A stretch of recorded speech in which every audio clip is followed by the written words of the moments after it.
Hello students, आज हम लोग पढ़ेंगे क्लास 12th के चैप्टर 12th एटम्स को। तो देखिए, इसके पहले अगर हम लोग ने जो पढ़ा है, अगर उसकी हम लोग बात करें तो ये देखा है। जैसे फर्स्ट चैप्टर पे हम लोग ने पढ़ा था इलेक्ट्रिक फील्ड्स के बारे में, इलेक्ट्रिक चार्जेस के बारे में, कि किस तरीके से उनकी कुछ प्रॉपर्टीज होती है, बेसिक प्रॉपर्टीज ऑफ चार्जेस वगैरह। फिर ये देखा इलेक्ट्रिक फील्ड जनरेट होती है उनसे, या दूसरा कोई चार्ज है उस पर फोर्स कैसे लगता है, ये सारी चीजें देखी। फिर इलेक्ट्रोस्टैटिक पोटेंशियल के बारे में पढ़ा, current, electricity, magnetism and matter, ये सारी चीजें पढ़ी। फिर electromagnetic induction, alternating current, electromagnetic waves, फिर हमने रे ऑप्टिक्स, वेव ऑप्टिक्स, फिर ड्यूअल नेचर ऑफ रेडिएशन, और उसके बाद ये चैप्टर आया हमारा एटम्स।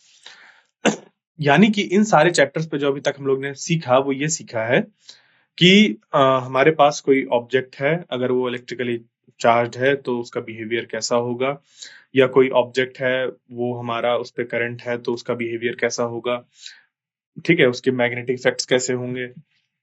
इन सभी चीजों को हम लोग ने पढ़ा है। फिर ये भी हम लोग ने सीखा कि किस तरीके से जो इलेक्ट्रोस्टैटिक्स और मैग्नेटिज्म, यानी कि जो दो हम लोग डोमेन अलग अलग समझते थे वो आगे चलकर कंबाइन हुए एज अ लाइट, कि इलेक्ट्रिसिटी और मैग्नेटिज्म डिफरेंट डिफरेंट चीज नहीं है, वो एक ही सिक्के के दो पहलू हैं। और हमें पता चला कि जो लाइट है वो इलेक्ट्रोमैग्नेटिक वेव है। उस पे फिर हम लोग ने वेव ऑप्टिक्स पढ़ा, ये मानकर कि जो लाइट है वो वेव है। फिर ड्यूअल नेचर ऑफ रेडिएशन में जब हम लोग ने ये पढ़ा कि फोटो इलेक्ट्रिक इफेक्ट, अगर हम उसको एक्सप्लेन करने की कोशिश करते हैं by using wave theory of light, जो हाइगन्स वेव थ्योरी थी, तो हम लोग एक्सप्लेन नहीं कर पा रहे थे उस फोटो इलेक्ट्रिक एक्सपेरिमेंट, जितने भी उसके रिजल्ट्स थे उनको एक्सप्लेन नहीं कर पा रहे थे। तो उनको आइंस्टीन ने एक्सप्लेन किया। एक वहां पर उन्होंने नई पिक्चर रखी सबके सामने और ये माना कि जो लाइट है वो पार्टिकल से मिलकर बनी है, यानी कि फोटोन पिक्चर ऑफ लाइट की अगर उन्होंने बात करी कि जो लाइट है वो फोटोन से मिलकर बना हुआ है, और वो जो फोटॉन्स है उनकी क्या प्रॉपर्टी है, इंटेंसिटी कैसे डिफाइंड है उस रेडिएशन की, ये सारी उन्होंने चीजें करी। ठीक है, यानी कि यहां पर अब हमारे पास ये चीजें निकल कर आ गई कि जो लाइट है उसके दो नेचर हैं। साथ ही में ये भी देखा कि जो हमारा पार्टिकल है उसके भी दो नेचर होते हैं। पार्टिकल नेचर तो होता ही है, साथ में वेव नेचर भी होता है। ये लुई डी ब्रॉय ने अपनी हाइपोथेसिस में बताया था, जिसको कि डेविसन और जर्मर ने अपने एक्सपेरिमेंट्स में उस चीज को सही पाया कि हाँ, जो उनकी हाइपोथेसिस थी सिर्फ हाइपोथेसिस नहीं है। एक्चुअली में जो इलेक्ट्रॉन्स है, जिसको कि हम लोग पार्टिकल मानते थे, वो क्या करता है, जब मूव करता है तो उसके पास कुछ वेवलेंथ होती है, कुछ उस पे वेव जनरेट होती है। तो ये सारी चीजें जो देखी गई, उससे ये बात समझ पे आई कि जो हमारा नेचर है वो बहुत ही इंटरेस्टिंग वे में डेवलप्ड है। फिर इस तरीके से सारी चीजें बढ़ी। हुआ ये कि 19th सेंचुरी में बहुत ढेर सारे ऐसे एविडेंस थे जो एटॉमिक हाइपोथेसिस जो मैटर की थी उसको हमारे क्या करते थे, सपोर्ट करते थे। यानी कि ये माना जाता था कि जो हमारा मैटर है, यानी कि जिस भी चीज को हम अपने चारों तरफ देख रहे हैं, वो मिलकर बना हुआ है एटम से। यानी कि अगर हम लोग जैसे बात करें ये, तो मान लीजिए कि ये किसी मेटल से बना होता है। ठीक है, ये मान लीजिए किसी मेटल से बना होता है, जैसे कि आयरन है या कोई दूसरी चीज है, उससे बना होता। तो यहाँ पर क्या होता कि यहाँ पर आयरन आयरन के पार्टिकल्स मौजूद होते, जिनको कि एक ऐसे सबसे छोटे पार्टिकल के उस पे रूप में डिफाइन किया गया, जिसको कि हम लोग डिवाइड नहीं कर सकते, फर्दर डिवीजन नहीं किया जा सकता, उसको बोला गया था एटम। उसको क्या बोला गया था? एटम। तो 19th सेंचुरी, यानी कि जो हमारा 1800 से लेकर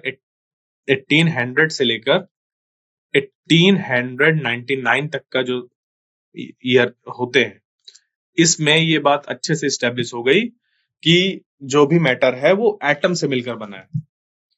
बट खेल सिर्फ यहीं तक नहीं था, आगे भी था।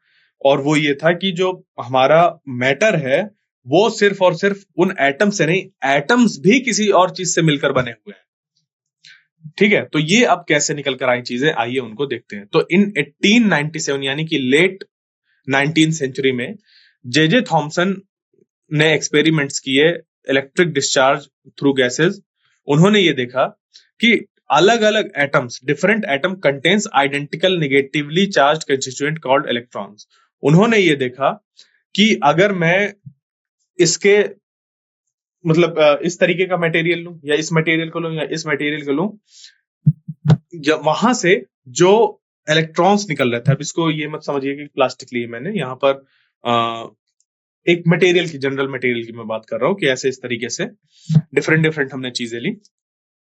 तो उन्होंने ये देखा कि डिफरेंट एटम्स, जैसे कि मान लीजिए आयरन ले लिया, कोबाल्ट ले लिया, निकल ले लिया, जिंक ले लिया, ये सब अलग अलग हमारे इसके एटम्स होंगे। तो different atoms contains identical negatively charge constituents called electron. उन्होंने ये कहा कि पहले तो देखा कि ऑब्जर्व किया कि डिफरेंट डिफरेंट एटम्स में कुछ तो चीज मौजूद है जो निगेटिवली चार्ज है, और उसका उन्होंने नाम दिया इलेक्ट्रॉन्स। ठीक है। और ये देखा कि जो पूरा का पूरा एक एटम है वो इलेक्ट्रिकली न्यूट्रल रहता है, यानी कि वहां पर पॉजिटिव चार्ज का होना जरूरी है। ठीक है, एटम्स में पॉजिटिव चार्ज का होना जरूरी है, यानी कि उन्होंने देखा कि डिफरेंट डिफरेंट तरीके के एटम्स हैं, क्योंकि हमारी एटॉमिक हाइपोथेसिस जो थी मैटर की वो एस्टेब्लिश थी, वेल एस्टेब्लिश, यानी कि अगर मैंने कोई एक मैटर उठाया किसी भी तरीके का, उस पे एटम्स मौजूद होंगे। तो अगर मैंने 4 डिफरेंट तरीके के मटेरियल्स लिए और किसी तरीके से मैंने इस तरीके का कुछ सेटअप बनाया जहां पर डिस्चार्ज होता है गैसेस के थ्रू, तो ये देखा कि इससे एक बीम निकल रही थी, और वो बीम जो थी वो आइडेंटिकल बीम थी, यानी कि उसके अंदर जो चीजें मौजूद थी, उनके अंदर जो पार्टिकल्स मौजूद थे वो भी कैसे थे, आइडेंटिकल थे। उनके अंदर कुछ चीजें थी वो आइडेंटिकल थी, जिनको कि उन्होंने कहा इलेक्ट्रॉन। तो ये बात समझ पे आई कि अगर यहां से इलेक्ट्रॉन निकल रहा है, यानी कि यहां पर ये रहा होगा, ये चीज यहां पर रही होगी और ये यहां पर रहा होगा, और एटम जो होता है हमारा वो इलेक्ट्रिकली न्यूट्रल रहता है। तो अगर नेगेटिव चार्ज वहां पर मौजूद है तो पॉजिटिव चार्ज का होना भी वहां पर जरूरी है। तो इन आइडियाज को लेते हुए जे थॉमसन ने अपना मॉडल दिया था, और इस मॉडल को आप बहुत पढ़ चुके हैं, 9th क्लास से कई बार आपने पढ़ा है, बट यहां पर फिर से उसको जानना थोड़ा सा जरूरी है। क्यों? क्योंकि हमें पता चले कि साइंस डेवलप होती है। ठीक है। तो this led to the plum pudding model in 1898। उन्होंने 1898 में प्लम पुडिंग मॉडल दिया। ठीक है। 1897 में उन्होंने एक्सपेरिमेंट्स वगैरह किए, और 1898 में उन्होंने प्लम पुडिंग मॉडल दिया, या इसको वाटरमेलन मॉडल भी, मतलब ऐसे नाम तो उनका प्लम पुडिंग मॉडल था, बट उसको हम लोग एज अ वाटरमेलन भी समझ सकते हैं। जैसे वाटरमेलन में बीच बीच में पार्टिकल्स होते हैं ना, छोटे छोटे, उनको हम लोग अगर कहें इलेक्ट्रॉन्स, तो जो पूरा रेड वाला हिस्सा होगा वो हमारा पॉजिटिव चार्ज होगा, और जो बीच बीच में छोटे छोटे एक एक पार्टिकल्स थे वो कहलाएंगे हमारे इलेक्ट्रॉन्स। ठीक है। तो प्लम पुडिंग मॉडल में क्या था कि पॉजिटिव चार्ज जो है वो यूनिफॉर्मली डिस्ट्रीब्यूटेड है थ्रू आउट द एटम। अगर एटम ऐसा है तो इसके हर एक जगह पर पॉजिटिव चार्ज मौजूद है, और इस पे बीच बीच में एक एक इलेक्ट्रॉन इस तरीके से, जैसे कि सीड्स होते हैं वाटरमेलन में, वैसे ही मौजूद है। ऐसा उन्होंने सोचा कि ऐसा हो सकता है एटम। तो हुआ क्या कि ये जो मॉडल था वो इनकरेक्ट था। ठीक है। जो आगे जब स्टडीज करी गई तो ये पता चला कि ये जो मॉडल था वो कैसा था, इनकरेक्ट था। ओके। तो ये हमारी बात निकलकर आई कि ये जो मॉडल है वो इनकरेक्ट है। दूसरी चीज, जो कंडेंस्ड मैटर होता है वो रेडिएशन एमिट करता है, कंटिन्यूअस डिस्ट्रीब्यूशन ऑफ वेवलेंथ होते हैं उस पर। कंडेंस्ड मैटर यानी कि जैसे सॉलिड स्टेट की हम लोग बात करें, तो सॉलिड स्टेट में अगर कोई हम किसी तरीके से उसके पास रेडिएशन वहां से प्रोड्यूस कर सकें, जैसे कि मान लीजिए टंगस्टन है। ठीक है। उस टंगस्टन को हमने हीट किया, टंगस्टन वायर है उसको हमने हीट किया, जैसे कि बल्ब वगैरह में होता है, इनकैंडेसेंट बल्ब में। उसको हीट करने के बाद जो वहां से रेडिएशन एमिट होता है वो कंटिन्यूअस नेचर का होता है। उस पर वेवलेंथ जो होती है वो कंटिन्यूअस वेवलेंथ होती है, यानी कि उससे एक स्पेक्ट्रम फॉर्म हो सकता है जो कि कैसा हो, कंटिन्यूअस नेचर का हो। यानी कि जैसे आप लोग ने अगर कभी नेचुरल तरीके से आपने कभी रेनबो देखा हो, नेचुरल से मेरा मतलब ये है कि आपने ड्राइंग ना बनाई हो, मैं ड्राइंग की बात नहीं कर रहा हूँ। ड्राइंग पे हम लोग क्या करते हैं, 7 कलर्स लेते हैं और बढ़िया उसको ऐसे डिफरेंट डिफरेंट ऐसे पट्टियां बनाकर उस पे कलर कर देते हैं, या जो इमेज वगैरह बनाते हैं उस पे भी ऐसे हम लोग पट्टियां बनाकर उसको कलर कर देते हैं। बट एक्चुअल में क्या होता है, कुछ इस तरीके की उस पे डिस्क्रीटनेस नहीं होती है। आप ऐसा नहीं बना सकते कि वॉयलेट यहां पर बनाया, फिर इंडिगो यहां पर बनाया, फिर रेड यहां पर बनाया, आप ऐसा नहीं कर सकते हैं। ऐसा आप वहां पर कोई बाउंड्री नहीं फिक्स कर सकते हैं कि यहां पर ये था, फिर ये है, फिर ये है, फिर ये है। आपको वहां पर क्या करना होगा, कंटिन्यूअस वे में कलर करना होगा। क्योंकि जब नेचुरल हम लोग एक रेनबो अगर देखें तो वहां पर कुछ ऐसी बाउंड्रीज नहीं होती, वहां पर कंटिन्यूअस चेंज होता है कलर्स का। ठीक है, तो क्या हुआ कि जो हमारा ये है किसी एक कंडेंस्ड मैटर से जब रेडिएशन एमिट होता है तो वो कंटिन्यूअस नेचर का होता है। तो जैसे मैंने अभी एग्जांपल दिया आपको एक हमारे रेनबो का, तो रेनबो में जो डिस्ट्रीब्यूशन है वो कैसा है, विब्योर, और वो भी कंटिन्यूअस वेवलेंथ में वेरिएशन आ रहा है। ऐसा नहीं हो रहा कि इस वेवलेंथ की, फिर इस वेवलेंथ की, फिर इस वेवलेंथ की, कंटिन्यूअस चेंज। ठीक है, कंटिन्यूअस चेंज है वेवलेंथ का। तो उस तरीके के जो हमारे स्पेक्ट्रम बनते हैं उनको हम देखते हैं कि उसपे जो वेवलेंथ होती है डिस्क्रीटनेस नहीं होती, उसपे ऐसे टुकड़े टुकड़े ऐसे नहीं होते कि ये वेवलेंथ, उसके बाद फिर ये वेवलेंथ, फिर उसके बाद ये वेवलेंथ, फिर उसके बाद ये वेवलेंथ, फिर ये वेवलेंथ, ऐसा नहीं होता है, कंटिन्यूअस होता है। ठीक है, जबकि जब हम लोग क्या करते हैं, एक रेयरफाइड गैस को, यानी कि एक मान लीजिए एक ग्लास चैम्बर है, उसके अंदर आपने हाइड्रोजन एटम्स को या हाइड्रोजन गैस को, बहुत ही, हाइड्रोजन एटम्स तो वहां पर एग्जिस्ट नहीं करेंगे, हाइड्रोजन गैस एग्जिस्ट करेगी, तो उसको बहुत लो प्रेशर में क्या किया, वहां पर उसको फिल कर दिया। लो प्रेशर में फिल करने की वजह से क्या होगा, हाइड्रोजन जो गैस है उसके बहुत कम पार्टिकल्स वहां पर होंगे जो कि पूरे उस चेंबर पे डिस्ट्रीब्यूटेड होंगे, जो कि पूरे उस चेंबर पे डिस्ट्रीब्यूटेड होंगे। तो in contrast light from rarefied gases is emitted in discrete wavelength. तो वहां पर अगर हम किसी तरीके से वेवलेंथ एमिट कराते हैं तो जो वेवलेंथ हमें मिलती है वो कैसी मिलती है, डिस्क्रीट नेचर की मिलती है। यानी कि एक वेवलेंथ, फिर थोड़ी देर बाद क्या मतलब कोई दूसरी वैल्यू की हमें मिलेगी, थोड़ी देर बाद नहीं, हमें किसी दूसरे वैल्यू की मिलेगी, फिर किसी दूसरी वैल्यू की, फिर किसी दूसरी वैल्यू की, मतलब डिफरेंट डिफरेंट वैल्यूज की मिलेंगी। तो इन कंट्रास्ट, यानी कि इससे एकदम different, in contrast light from rarefied gas is emitted in discrete wavelength. यहां पर ये क्या होता है, डिस्क्रीट वेवलेंथ होती हैं, और जो कंडेंस्ड मैटर होता है उसमें कंटिन्यूअस डिस्ट्रीब्यूशन होता है वेवलेंथ का। ठीक है, तो each element has a characteristic emission spectrum, जो हर एक एलिमेंट है उसका कैरेक्टरिस्टिक एमिशन स्पेक्ट्रम बनता है। यानी कि अगर हम लोग बात करें जैसे कि कोई भी एलिमेंट हो हमारा, तो किसी भी तरीके का जो हमारा एलिमेंट होता है, कैसा भी हो वो एलिमेंट, हर एलिमेंट का अपने एक स्पेसिफिक स्पेक्ट्रम होता है। अब स्पेक्ट्रम हमारे दो तरीके के हो सकते हैं, या तो एमिशन स्पेक्ट्रम हो या तो एब्जॉर्प्शन स्पेक्ट्रम हो। ठीक है, समझिएगा इस चीज को, या तो हमारा क्या हो, एब्जॉर्प्शन स्पेक्ट्रम हो या तो एमिशन स्पेक्ट्रम है। एमिशन का मतलब है कि कोई हमारे पास एक सैंपल है, कोई एक चीज मौजूद है जहां से कि लाइट निकल रही हो, तो वो लाइट किस किस वेवलेंथ की है, जब हम उसको ऐसे अरेंज कर देते हैं वो कहलाता है हमारा एमिशन स्पेक्ट्रम। और जब हम क्या करें, यहां पर लाइट फॉल कराएं, इसके ऊपर क्या कराएं, लाइट फॉल कराएं। अब इस लाइट के फॉल कराने के बाद जो बची खुची हुई हमारे पास लाइट यहां पर आ रही है, यानी कि मान लीजिए हमने डिफरेंट डिफरेंट वेवलेंथ्स यहां पर फॉल कराई, अब उन वेवलेंथ्स में से सिर्फ दो चार ही वेवलेंथ अब यहां पर एब्जॉर्ब हो गई और बाकी तो निकल आई, दो चार यहां पर एब्जॉर्ब हो गई, बाकी निकल कर आ गई, तो वो हमारा कहलाता है जो यहां पर स्पेक्ट्रम मिलेगा। यानी कि देखो जो बची हुई है वो यहां पर आके फॉल हो जाएंगी, जो बची हुई है वो यहां पर आके फॉल हो जाएंगी, और जो एब्जॉर्ब हो गई है वो छूट जाएंगी। तो इस तरीके का जो हमें स्पेक्ट्रम मिलता है उसको बोलते हैं एब्जॉर्प्शन स्पेक्ट्रा।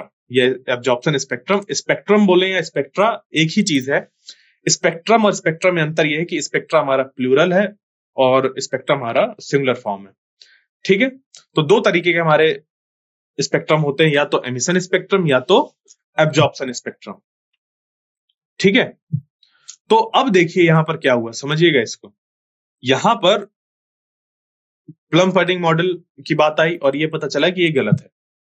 उसके बाद यहां पर जो आगे मुझे चीजें बतानी है उसके लिए इसका बताना जरूरी था कि जो कंडेंस मैटर होता है वो क्या करता है, कंटिन्यूअस डिस्ट्रीब्यूशन ऑफ वेवलेंथ वाला रेडिएशन एमिट करता है, जबकि रेयरफाइड अगर गैस है तो वो डिस्क्रीट वेवलेंथ होती हैं। और अगर कोई एक एलिमेंट है उसके अगर हम एमिशन स्पेक्ट्रम की बात करें तो वो कैसा होता है, एकदम हमारा उसका ऐसा उसकी एक हमें स्पेक्ट्रम मिलेगा। ठीक है, तो इन 1885 उसी समय, यानी कि ये जो हमारा ये था क्या कहते हैं प्लम फडिंग मॉडल 1897 1898 इसके पास आया। यहां पर उन्होंने एक्सपेरिमेंट्स वगैरह किया और यहां पर उन्होंने दिया। इसके पहले 1885 में जोहान बामर जो थे उन्होंने एक इंपेरिकल फॉर्मूला दिया था for wavelengths emitted by hydrogen atom.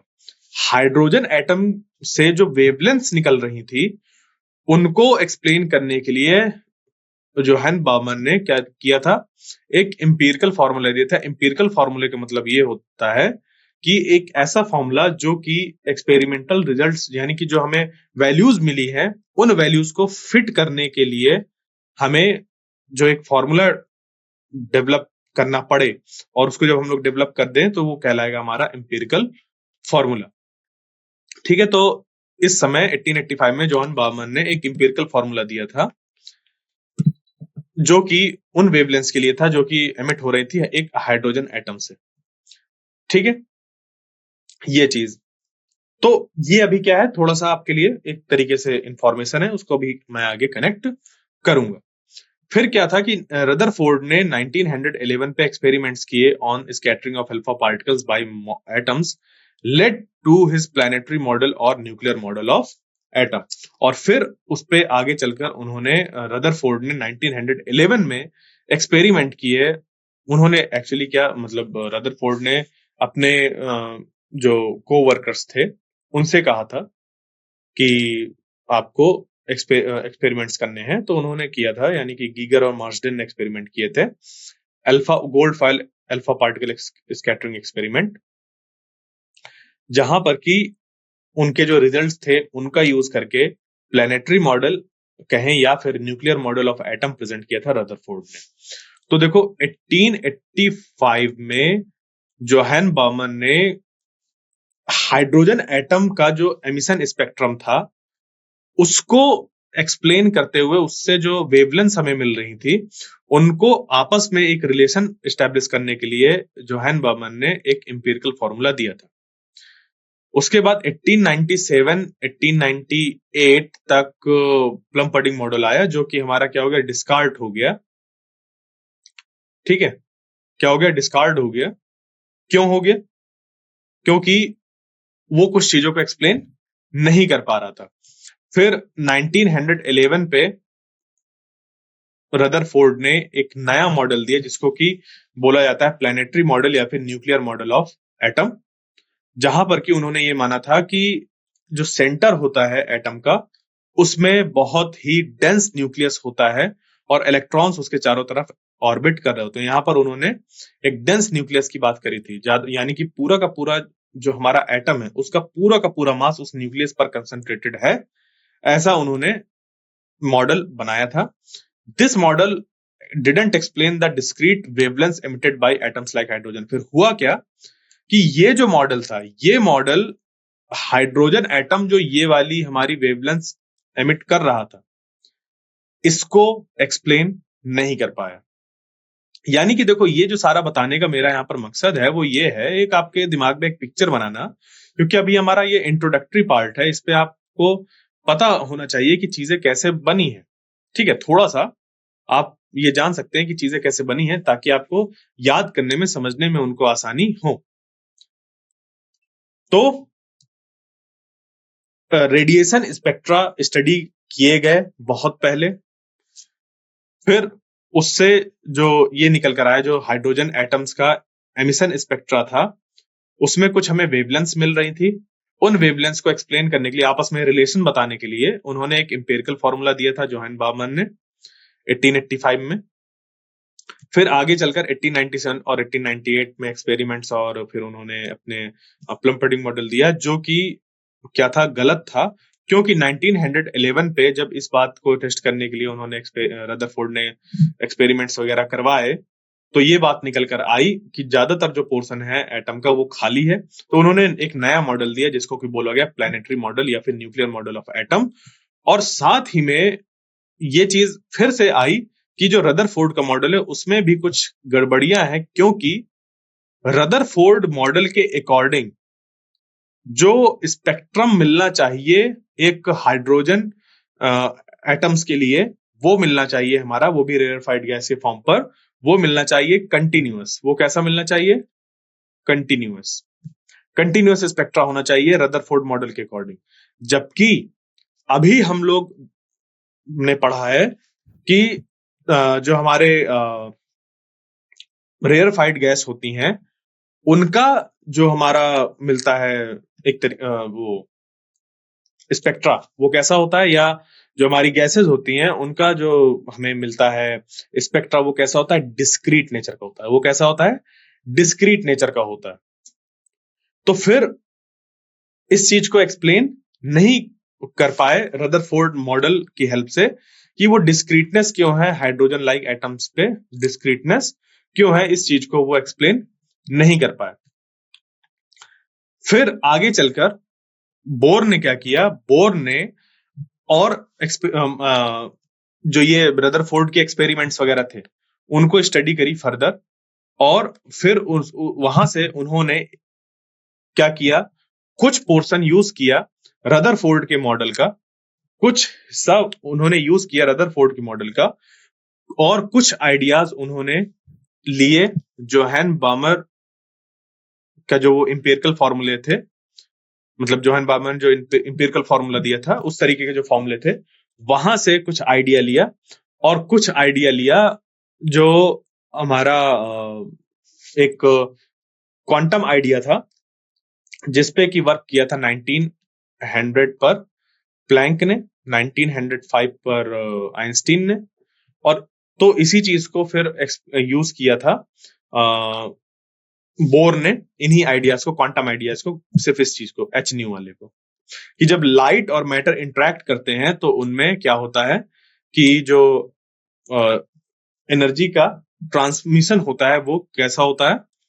H new के टर्म्स पर होता है। ठीक है, एक बार में एच न्यू एनर्जी ट्रांसफर होती है, जहां पर कि न्यू है फ्रीक्वेंसी ऑफ एमिटेड रेडिएशन। तो इस तरीके से फिर उन्होंने इन आइडियाज को पूरा यूज करके एक फिर से हाइड्रोजन एटम का मॉडल दिया, और वहां से जो डिस्क्रीट नेचर ऑफ हमारा स्पेक्ट्रा था वो चीज एक्सप्लेन हुआ। ठीक है, बात समझ पे आई? तो ये सारा चीज हम लोग को इस चैप्टर में पढ़ना है, क्योंकि हम पढ़ रहे हैं एटम्स। तो एटम्स किस चीज से मिलकर बने हुए हैं, ये सारी चीजें हमें यहाँ पर पढ़नी है। क्लियर? समझ पे आ गया? एक बार मैं फिर से इसको सॉल्ट बता देता हूं कि क्या क्या हमें यहाँ पर करना है। तो हमने क्या देखा कि शुरुआत में ये माना जाता था कि जो हमारा पूरा मैटर है या जो भी चीज है वो कैसी है, वो मिलकर बनी है हमारे एटम से, वो मिलकर बनी है एटम से, और एटम्स को और ब्रेक नहीं किया जा सकता। बट जे थॉमसन के एक्सपेरिमेंट्स वगैरह जो थे 1897 के आसपास, उस पे ये बात निकल कर आई कि इलेक्ट्रॉन जैसी कोई चीज वहां पर मौजूद होती है। तो जे थॉमसन ने इलेक्ट्रॉन की डिस्कवरी करी थी, और फिर उसके बाद उन्होंने इस चीज को आगे बढ़ाते हुए हमारा एक एटम का मॉडल दिया जिसको कि बोला गया प्लम-पुडिंग मॉडल। ठीक है, और फिर ये देखा गया कि जब रदरफोर्ड ने एक्सपेरिमेंट्स किए, मतलब उन्होंने क्या एक्सपेरिमेंट किए, उन्होंने करवाया एक्सपेरिमेंट्स, तो उन रिजल्ट्स को जब देखा तो ये पता चला कि अगर हम लोग प्लम-पुडिंग मॉडल को मानते हैं तो वो हमारा जो एक्सपेरिमेंटल रिजल्ट्स हैं उनको एक्सप्लेन नहीं कर पाएगा।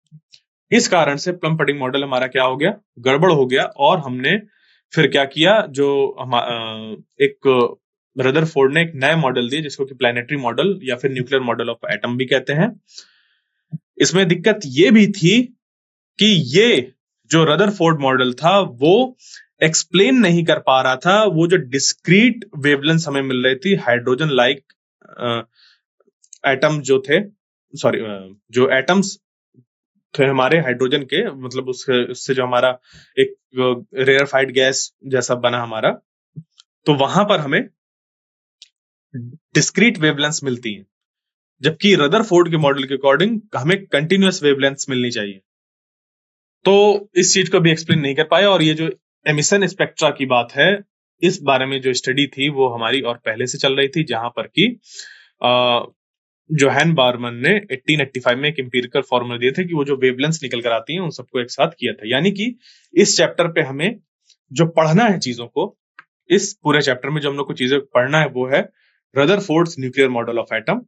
फिर हम लोग देखेंगे एटॉमिक स्पेक्ट्रा को, यानी कि प्लम-फर्डिंग मॉडल तो हो गया, फिर रदरफोर्ड के न्यूक्लियर मॉडल ऑफ एटम को कि उन्होंने क्या एनर्जी कैलकुलेट किया, क्या सारी चीजें करी, ये चीज एक्सपेरिमेंट्स कैसे किया, फिर क्या एनर्जी कैलकुलेशन किया, ये सारी चीजें देखेंगे। फिर पढ़ेंगे हम लोग कि जो एटॉमिक स्पेक्ट्रा है वो कैसे फॉर्म होता है, कैसा होता है। अब क्योंकि इसी एटॉमिक स्पेक्ट्रा को ही रदरफोर्ड न्यूक्लियर मॉडल जो ऑफ एटम जो था वो एक्सप्लेन नहीं कर पाया था, तो फिर जाकर जो बोर मॉडल ऑफ हाइड्रोजन है उसकी बात आएगी। इसके कुछ और भी ड्रॉबैक्स थे, तो इन दोनों जो ये इस मॉडल के जो ड्रॉबैक्स थे उसको हटाते हुए, उसको दूर करते हुए बोर ने इसी मॉडल को आगे कंटिन्यू किया, यानी कि इस मॉडल से कुछ चीजें उठाई, अपना जो सोच थी उसको वहां पर मिलाया, जो क्वांटम आइडियाज थे उनको वहां पर इनकॉर्पोरेट किया, एटॉमिक स्पेक्ट्रा वाली जो चीजें थी उनको इनकॉर्पोरेट किया, और Bohr model of hydrogen atom हमें मिला, जिससे कि फिर हम लोग line spectra of hydrogen atom को देख सकते हैं।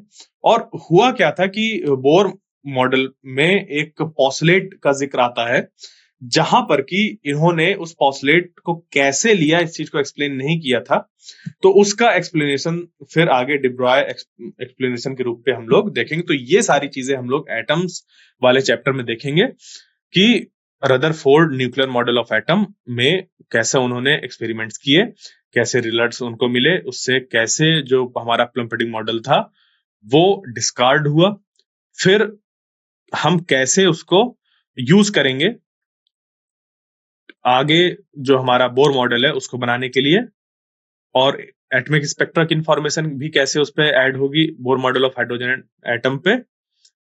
फिर उसके बाद जो line spectra of hydrogen atom है उसको स्टडी करेंगे, क्या कौन कौन सी लाइन्स हमें मिलती हैं, फिर उसके एक्सप्लेनेशन को। क्लियर? तो ये सारी चीजें हम लोग को पढ़ना है अपने इस चैप्टर में। तो आज मैंने एक ओवरव्यू दिया था कि कैसे इन सारी चीजों को पढ़ना है। अब इसका जो नेक्स्ट लेक्चर होगा उस पे हम लोग यहां से अपने डिस्कशन को कंटिन्यू करेंगे, जहां पर कि Rutherford's nuclear model of atom को हम लोग पढ़ेंगे। तो आई होप जो आज का लेक्चर था वो आपको समझ पे आया होगा। मिलते हैं नेक्स्ट लेक्चर में, तब तक के लिए थैंक यू।